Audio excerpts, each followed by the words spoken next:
Every time I go, I feel like I experience something different, get something new out of it, but this time was just, it was just completely different. It was very humbling, more so than before, just seeing how people reacted and were affected by the eruption. We built 20 houses and fed 200 families. And my second trip was a medical missions, and we helped about 300 people or so. Some of the villages that we get to work in and love on the people and build them houses, they're so far out from any type of civilization that without missionaries they wouldn't be exposed to the Word of God. I had gotten to the routine of going and serving, and I think it was important for me to go this year so that I experienced something different in a place that I love so much. It reminded me of why the Lord sent me there in the first place, and that was to minister to the hurting people in Guatemala. Started about 16 years ago, and this year it changed everything because of the eruption with the volcano.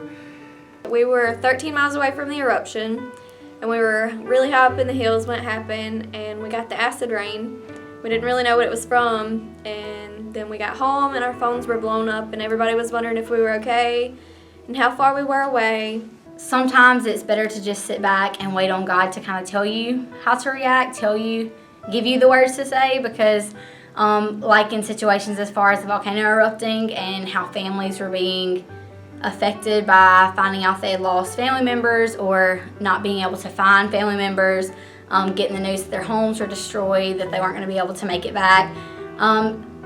Situations like that are just cause such devastation. I feel like sometimes we act quickly without sitting back and letting God kind of take control of how we react and how we comfort those people. And I think being down there this year and not having no idea how to address these people and how to comfort them kind of allowed me to learn how to sit back and wait for the words to say.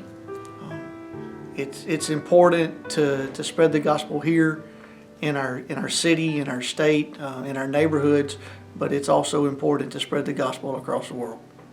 There was just a lot of heartache that we had to deal with, and we had to watch a lot of our people that we do ministry with break emotionally and physically, go through struggles that we're not used to seeing them in. So it was emotionally challenging.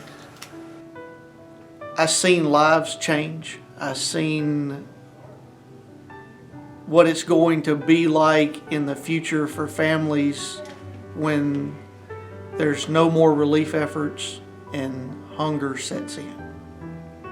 Go. Don't let anything stop you from going. Don't let the money or the fear of flying or going out of the country stop you from going. If the Lord tells you to go, just go, because He's going to bless you regardless. For probably the past 5 years that I've went, it was not financially possible for me to go on my own, but the Lord put people in my life for every trip to bless me so that I was able to go when He called me to.